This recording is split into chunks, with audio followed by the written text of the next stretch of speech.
wabarakatuh. Salam, Om Swastiastu, Namo Buddhaya, salam kebajikan, rahayu. Di sini saya akan mereview materi mata kuliah pengantar hukum Indonesia dari Bapak Dr. Andes Frans Simangunguson, SH, MH.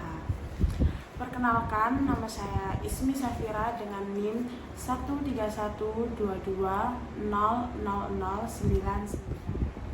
Di sini saya mengambil topik tentang sumber hukum. Sebelum memasuki sumber hukum, saya akan menjelaskan apa hukum itu. Hukum menurut E. Utrecht, bukunya pengantar dalam hukum Indonesia. Hukum adalah himpunan petunjuk hidup yang mengatur tata tertib dalam suatu masyarakat dan seharusnya ditaati oleh anggota masyarakat yang bersangkutan. Selanjutnya saya akan membahas apa sumber hukum itu. Secara singkat, sumber hukum ialah sesuatu yang menimbulkan aturan-aturan yang mengikat dan memaksa, sehingga apabila aturan itu dilanggar akan menimbulkan sanksi yang nyata bagi pelanggarnya. Sumber hukum ada 5, yaitu 1. Undang-undang, 2. Penyesuaian, 3. Traktat, 4. yaitu doktrin, dan yang terakhir ialah jurisprudensi. Yang pertama di sini saya akan menjelaskan tentang undang-undang. Undang-undang adalah peraturan perundang-undangan yang dibentuk oleh Dewan Perwakilan Rakyat bersama dengan Presiden. Undang-undang terbagi menjadi 2 prosedur, yaitu ialah dalam arti formal dan dalam material. Dalam arti formal adalah berkaitan dengan formalitas cara terjadinya UU di Indonesia, dibuat oleh DPR kerjasama dengan pemerintah. Yang kedua, dalam material adalah berkaitan dengan isinya yang mengikat umum. Undang-undang sebagai regeling adalah peraturan hukum yang berlaku untuk umum. Selanjutnya yang kedua ialah kebiasaan. Kebiasaan adalah perbuatan yang dilakukan secara berulang-ulang dalam masyarakat.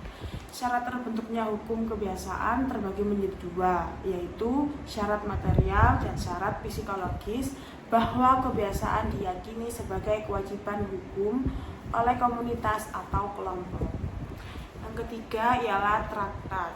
Traktat adalah perjanjian antar negara.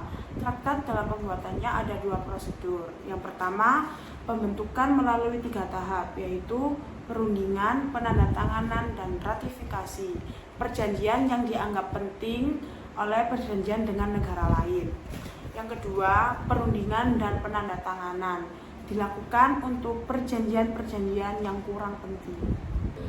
Oke, yang keempat adalah pendapat ahli hukum atau doktrin.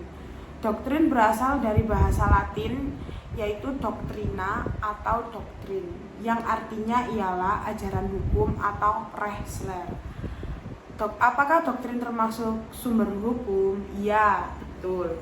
Doktrin adalah pendapat yang dikeluarkan oleh para ahli hukum ternama. Doktrin memiliki keterkaitan dengan jurisprudensi.